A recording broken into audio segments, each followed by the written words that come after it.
नमस्कार, मैं मुकेश उदैनिया सीधे बोल में आप सभी का स्वागत करता हूं और आपसे दरख्वास्त करता हूं कि आप चैनल को सब्सक्राइब करें। दोस्तों, उत्तराखंड में श्रद्धालुओं के लिए मौत के कारण बनते जा रहे हैं उड़न खटोले और इस सेवा से लोग परेशान। उत्तराखंड में हेलीकॉप्टर सेवा से केदारनाथ धाम में यात्रा करने वालों की संख्या लगभग हर साल 1 लाख के करीब है।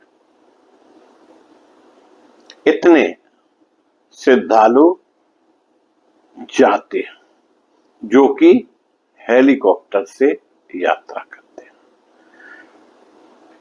प्रतिदिन 15 से 16 से श्रद्धालु हेलीकॉप्टर से केदारनाथ दर्शन के लिए पहुंचते हैं। अंदाजा लगाया जा सकता है कि इससे हेलीकॉप्टर कंपनियों की किस तरह से कमाई हो रही है। लेकिन मौजूदा समय में हेलीकॉप्टर की उड़ान कम होने और कुछ एजेंसियों को सस्पेंड किए जाने के बाद टिकट रद्द किए जा रहे हैं। पहले भी ये काम किया जा सकता था। अगर किया जाता तो 7 लोगों की जो 2-3 दिन के अंदर मौत हुई है वो कम से कम सुरक्षित बच गए होते। टिकट रद्द के बाद श्रद्धालुओं को उनके पैसे वापस करने होंगे। यह गाइडलाइन उत्तराखंड सरकार ने तय की है। अपनी व्यवस्थाओं से 4 धाम यात्रा पर आ रहे श्रद्धालुओं में हेलीकॉप्टर दुर्घटनाओं को लेकर मायूसी है। गर्मी की छुट्टी होती है, बच्चे परिवार के जो बड़े बूढ़े होते हैं वो चल नहीं पाते हैं, तो उनको उनके बच्चे हेलीकॉप्टर से यात्रा कराकर उनकी लास्ट ख्वाहिश पूरा करना चाहते थे, लेकिन हादसे से उनकी ख्वाहिश भी अधूरी रह गई। उत्तराखंड के केदारनाथ धाम में 15 जून को तड़के एक हेलीकॉप्टर, जिसको आप उड़न खटोला कह सकते हैं, दुर्घटनाग्रस्त हो गया था। इस हेलीकॉप्टर में पायलट समेत 7 लोग थे, जिसमें 1-2 वर्ष का बच्चा भी था। बताइए, उसने संसार में आकर आंखें खोली थी, उसके पहले ही वो मौत के आगोश में समा गया। इन सभी को मौका ही नहीं मिला और सबके सब मौत के आगोश में समा गए। खराब मौसम के कारण यह हादसा गौरीकुंड के जंगलों के ऊपर हुआ। यह घटना 5:30 बजे सुबह की है। हेलीकॉप्टर से केदारनाथ से गुप्त काशी के लिए उड़ान भरी थी उड़न खटोले ने, और अचानक यह उड़न खटोला दुर्घटनाग्रस्त हो गया। खराब मौसम के कारण यह घटना घटित हुई।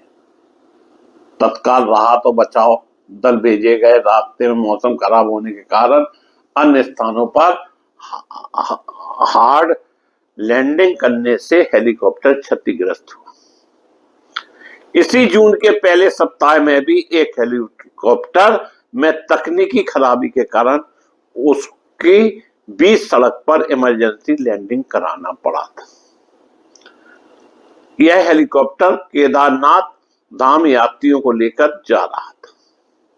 हेलीकॉप्टर में 5 यात्री, पायलट और सह पायलट सवार थे। इस दौरान सह पायलट को मामूली चोट आई थी और यह हेलीकॉप्टर बड़ासू हेलीपैड से उड़ान भरने के तुरंत बाद आपातकालीन लैंडिंग करने पर मजबूर हुआ था। इस साल मई में केदारनाथ धाम के कपाट खुलने के बाद से 6 सप्ताह में यह 5वां हेलीकॉप्टर हादसा है। लगता है भगवान शंकर रूठ गए। उत्तराखंड सरकार ने 15 जून के इस हादसे के बाद उत्तराखंड में हेलीकॉप्टर सेवाओं को अनिश्चितकालीन के लिए रोक दिया है। पहले भी रोका जा सकता था, क्यों नहीं रोका? क्या इसी हादसे का इंतजार कर रही थी सरकार? मुख्यमंत्री पुष्कर सिंह धामी के निर्देश पर मुख्य सचिव ने इन दुर्घटनाओं को लेकर बैठक भी कर डाली। उत्तराखंड में 7 जून को 253 हेलीकॉप्टर शटल सेवा चली, जिसमें 14 से 4 श्रद्धालुओं ने केदारनाथ तक का सफर तय किया। 8 जून को 2 से 8 हेलीकॉप्टर शटल सेवा चली, जिसमें 11 से 61 श्रद्धालुओं ने केदारनाथ तक का सफर तय किया। 9 जून को हेलीकॉप्टर में 186 शटल सेवा चली, जिसमें 10 से 43 भक्तों ने बैठकर केदारनाथ के दर्शन किए। 10 जून को मात्र 1 से 43 उड़ान केदारनाथ के लिए भरी गई, इसमें 7 से 41 श्रद्धालुओं ने सफर किया। 11 जून को व 12 जून को केदारनाथ धाम में मौसम खराब होने के कारण कुछ ही हेलीकॉप्टर सुबह उड़ान भर पाए। वास्तविकता यह है कि हेलीकॉप्टर उड़ान के दौरान अब तक इन बातों को ध्यान में रखा जा रहा है कि कहीं अत्यधिक वजन होने या अत्यधिक वजन ढोने, कम निचाई पर हेलीकॉप्टर की उड़ान और एक के बाद एक उड़ान भरने के साथ दूसरी कोई लापरवाही तो नहीं बरती जा रही थी।